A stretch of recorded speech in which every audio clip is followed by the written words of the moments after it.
Hey there, Bob from Oregon's Constant Gardener. Welcome to the OCGFAM show. What's going on? Let me know in the comments. We'll talk about it. Speaking of talking about it, let's talk about last episode. We were finally getting into the Bloom Khaos in our tent grow, and it was a big popular episode. A lot of people liked it. A lot of people had some very thoughtful comments. Roast Beef, Eric Wren, Nick, Gary Murdoch, and 413 Grow Boss especially had some thoughtful comments that I wanted to get a little deeper into with Scott Ostrander from Nectar for the Gods, the Big Kahuna, see what he had to say about these. So that's just what I did. I was over there earlier today, did a video with him. That's the video I'm showing you now. Watch this, and I'll talk to you after. Eric Wren said, you didn't pH the BK. I did not pH the BK. I thought it needed to be 6.2 to 6.4 as well. Probably not a problem. Can't wait to see what happens. How hard you can push before the leaves curl. You the man, Bob. So I did not pH, but I'm working with some pretty good water. But we can just delve. Do you know what your pH would be if you mixed that up today? It was. I don't know what the pH would be of it. No, but I know the pH of the water is about 6.4. Oh, so then you added Khaos, so and Khaos is pretty neutral, so yeah, it's not going to jack it up or low. So generally, yes. So with pH, now I get this a lot with foliar feeding and pH. And yes, there is a pH range. It is not nearly as critical as root feeding pH range. I guess the thing too that I was thinking in my mind was that I was using half a teaspoon in the water. Yeah, so, I mean, I'm not going to get much of a drift with that. And I was also thinking I really didn't want to mix anything in there that might react with it. Just my limited common sense. Is that, I mean, let's say you did have some crazy water. Would you be able to pH down some high water? Or pH up? Well, for sure. Yeah. Yeah, and you'd want to. So basically, so when you're root feeding, you need the pH to be in range so the root system will open up and take in the calcium in through the stomata and the root. Now, as a foliar feed, we're not trying to get the plant to eat the calcium. So 6.4 and 6.5 isn't our target pH necessarily. To be there, right, okay. It just needs to be acidic, in a sense, under 7, so that it penetrates the cuticle of the leaf so that there's absorption rate. And that's the key. So anywhere from 6.1 to 6.6, you're in range for being slightly acidic to penetrate the cuticle to get into the stomata. That's the most important thing with foliar feeding Khaos or any foliar feeding, because we're not trying to get calcium to go in. So 6.4, 6.5 isn't critical by any means. Somewhere near 6 is ideal to penetrate for absorption. Okay, so let's say I'm too high. Would I use Hades down? Yeah. Okay, would I not use Herc? Because it's calcium, so again, you're not feeding the plant calcium through the foliage, so there's no point in using actual acid to react to the water. So you drop it, you knock everything out of suspension, then you add your Khaos in, or vice versa. Add your Khaos in if it's too high, because you're not going to hurt the Khaos with a little phosphoric acid. There's no problem there. Okay. And then if you needed to go up, if your starting water is 5, really anything like 5.7 up to 6.5, 6.6 is perfect for foliar feeding. If You're I not hurting anything. Perilously low, I'd have bigger problems where I probably should be using different water. Yeah, if you're at 4.8, you got to use. Your so if you just need to go slightly up, you probably shouldn't worry about it. But if you need to go slightly down, you probably should. Yeah, and if you have to go up, then use something like a General Hydros hydroxide or something, or Zeus juice. Oh, because Zeus will be a 9.3 out of the bottle, so you should be able to bump it a little bit with Zeus. But you don't want to use a calcium product. You don't want to use Olympus Up and then put Khaos in it to fucking choose. Yeah. Sick. Okay. So I say that sometimes when I don't feel good, or on Tuesdays. Moron. Nick says, hey, I was wondering if you can reuse the BK spray that you have left over for the next feeding. Also, you do not pH the foliar spray like it says in the regimen. So this is back to the pH thing. We already covered that, but let's talk about the. Usually Khaos. I mean, as far as foliar feeding it for multiple days in a row, you can. Your reaction rate will go down considerably every day. So I've had bottles of it that sit around 4 to 5 days. I'm still getting the humic and fulvic aspect of it, some potassium out of the kelp from it, and there's still a slight reaction, but it's not nearly as reactive as if you use, and then what I do is I'll water it in. Like I'll spray, then I'll just put it back into water and finish it off and put it right in the pot. What's left in my bottle, I can just pour it in there? I mix it in with the nutrients or something. Oh, okay. Oh, okay. All right. There you go. That way I'm not wasting, but your reaction is going to be the most impressive in the first day. Okay. Nick says, hey, I was wondering if you can reuse... Oh, no, sorry. Gary Murdoch says, hey, Big Bob, don't forget when you foliar to add Hygeia hydration. Now, this is kind of a thing with people. Some people believe in the Hygeia for all their foliars, and some people don't. And that's one aspect of it, is would you use it with Anathenas or something like that. Yeah. But it would occur to me maybe that you don't want to use anything with the BK. Am I correct about that? Yeah. I mean, we don't recommend... You can. It's just you're slowing down the reaction. Again, Hygeia is a saponin-based yucca extract. So it's basically, when you mix it into things, it's creating this little bubble. Yeah. And with oil, it breaks the surface tension, so you can mix oils in with waters. It's great for pest controls. It's great for, a sticking wetting agent. So when the foliage gets hit with your pesticide spray, it holds it there for longevity and makes the plants or the microbes eat that stuff. So if you were doing some Athenas, would you do some Hygeia? Maybe. Sure. Personal preference. It just won't hurt. Yeah. But you're foliar feeding, so you want that stuff to go into the mouths, be absorbed, and then dry up. But in this situation with the BK. Absolutely. We don't want it because we want the reaction to be immediate. We want the absorption to be immediate, and anything else we want it to go away so there's no longevity if it's sitting there. Okay. It won't hurt anything, but your reaction will go down because you're putting a little shell of soap around each bit of the molecules that are creating that reaction. Not actually soap, you're making an analogy. No, saponins are soap. Well, I mean, that's what saponin is. Okay, it's soap. If you stick some yucca in a bottle and add an air stone and tell me what happens, it turns to soap. Is that what you call a surfactant? No, that's a different thing. Huh? No, a surfactant? Surfactant. Yeah, that's a word. That's what, it kind of evens things out and lets them sit there. It breaks the water tension. I gotcha. So same thing. It acts as a surfactant, but the actual mode of action, it's a saponin. So that's what the properties are. When you look up Dawn liquid, it's a saponin. Oh, okay. When you take Hygeia and put it in water and add air stones to it, it's a saponin, so it will bubble out. That's why you don't put it in the reservoir in a hydroponic system, because it'll explode. Or for the guys that I really love, it's like, look at my compost tea going, it's all bubbly. Well, don't put yucca in it, it won't bubble like that, because that literally is yucca bubbling. That's not something... I make all my tea super fast. I add water, put my microbes in, throw in the Hygeia, done. So, it's a saponin. It will create little... That's what we love about Hygeia as a root drench. Is you mix it in with the nutrients. It literally will encapsulate a lot of these nutrients when they go in, and they adhere them to the medium in this little ball of soap.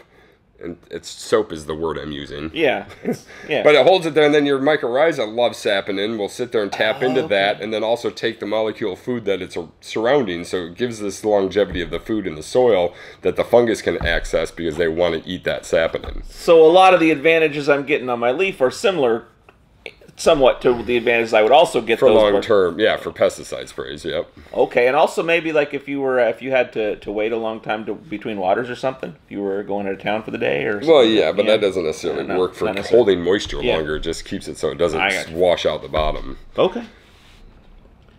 Fort 13 Grow Boss says it's not just you should... Now, this is about I was spraying with the lights on. He says, it's not just that you shouldn't spray Bloom Khaos on the plants with the lights on because they'll get burned.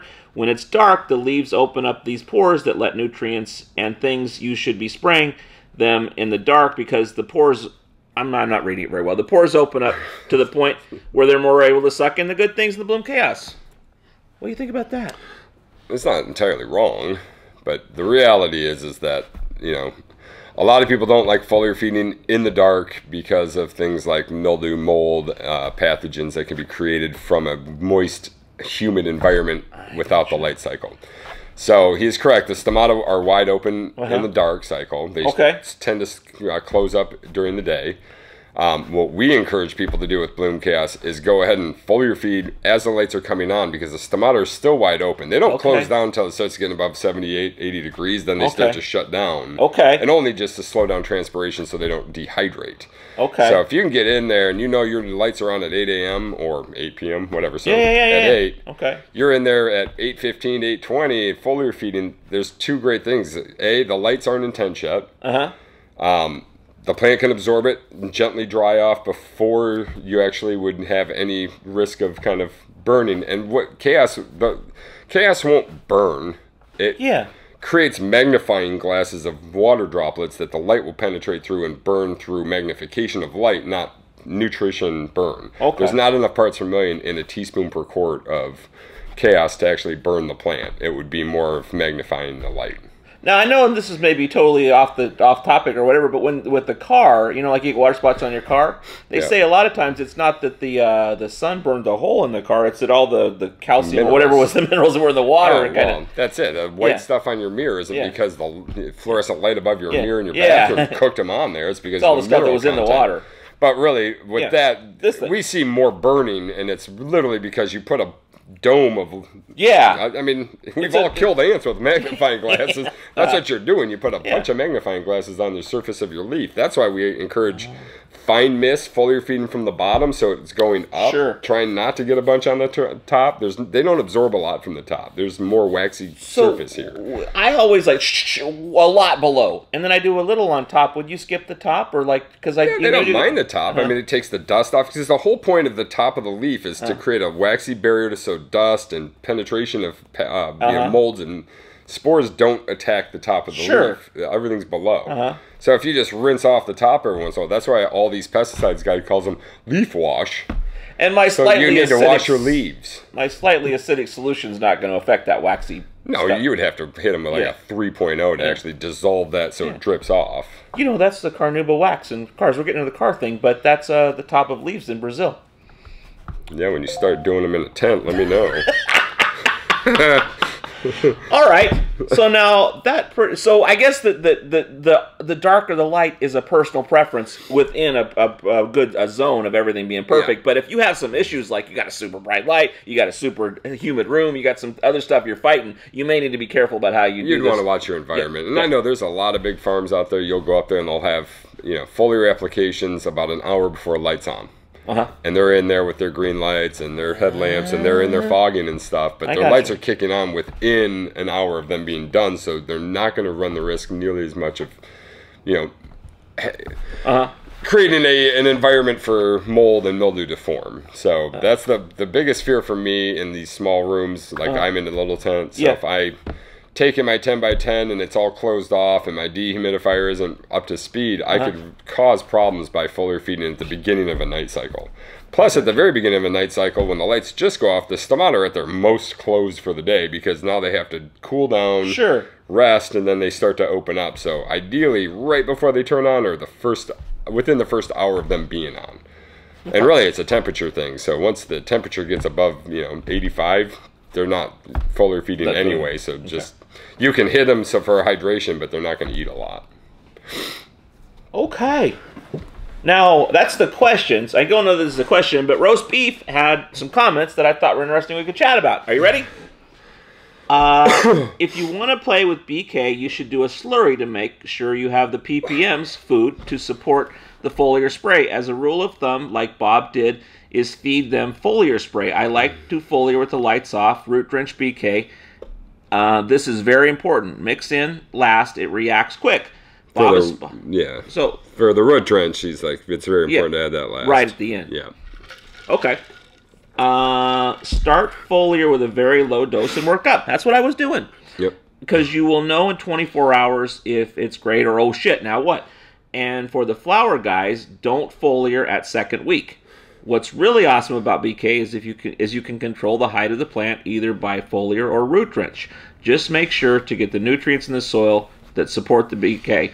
Nothing to be scared about. A lot of people were like, freaking out about doing this. Well, and I think a couple people made posts that they hit BK before they were really confident in the amount of nutrition they had in the root zone, and they they cooked their plants. Well, they don't cook their plants. What most people don't understand is Bloom Khaos is never going to burn. Yeah, it's not actually burning. It's starving them immediately. Like, it's complete cell degradation because the plant is cannibalizing itself to keep up with the growth rate. And so when people come in and everything looks like they hit it with Roundup or 2,4-D, it's not because you cooked them, it's because they ate themselves overnight through aggressive growth. This is like when the parents would go out of town in the 50s for a week and leave the kids home. The 80s, 90s. That's how. And they would give you a week's worth of food. And you eat that week's worth of food in the first 2 days and starve. Nah, because you had 4 more days of reserves that you could eat off of. So But yeah, no, Yeah. it's one of those where if you can dial in your slurries with your foliar feeds and your root drenches, again, I'll go back to one of our favorite growers out there, Pig Farmer, who basically says it's a throttle. Yeah. So if you've got enough fuel in the tank, throttle it. Throttle and make it go. If you start running and depleting your fuel in the tank, then lay off the throttle and get your fuel reserves back up. So it's a fine dance between how hard you push them foliar feeding and root drenching with Khaos and what's in your root zone at the time you feed. Do you think I should have done a slurry test? If this was the one-off genetic you got from that one guy who came back from the war and brought you a landrace flower and it's the last flower, absolutely. No, you're growing a pepper. Yeah. So at the end of the day, they were happy plants. I felt like they were doing okay, and I was using half a teaspoon in 32 ounces. Well, no, you're fine. Yeah. And really, some plants are hardier in general. I mean, there's plants that you can do. Peppers are great for pushing really hard with this line. Yeah. Because they very rarely will ever be harmed by deficiency or a lack of something or too much. Tomatoes and cannabis and all these more sensitive plants, they're the ones that are going to show you faster results and faster, hunger issues if you start applying Khaos. So you can get more, but also you run more danger, I suppose. Let's take danger out of the there's no danger. You're not going to die from this. 42 more emails of, I can't run this, it's dangerous. No, you run the risk of not if you're not aware of how to do a slurry and you're not aware of what your ppms and your pHs, Khaos is literally going to tell you all the hidden hungers a plant has. So if you're totally dialed in the root zone and you start applying Khaos, you're going to see perky, standing straight up, everybody's super happy plants. If you have 100 parts per million and your pH is 7 in the soil and you hit foliar feed with Khaos, you're going to be calcium deficient, you're going to have complete clawing, tip burning. All these things are going to start occurring because you're deficient and there's no food there. So, and on the same accord, if you're at 1,800 parts per million in the soil and the pH is 6.0 and you hit them with Khaos, there's a very good chance you can make a lot of that nutrition available immediately and they just start pulling it up and you can see toxicity levels. Rarely will it be in the sense of a burn, but you'll see, edges curl up on the sides or, rigid leaf tip or rigid veins. You'll see the appearance of something. So you see that. So let me, if you find that you're deficient, would you just hit it with a bunch of food? And if you find that you're over the top, you'd hit it with a flush? That would be your cures for those things, or your health. High ppms? You realize, you messed up. Okay.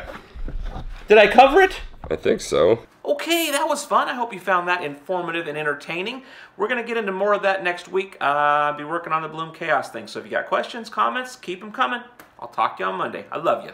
The OCG Fam Show.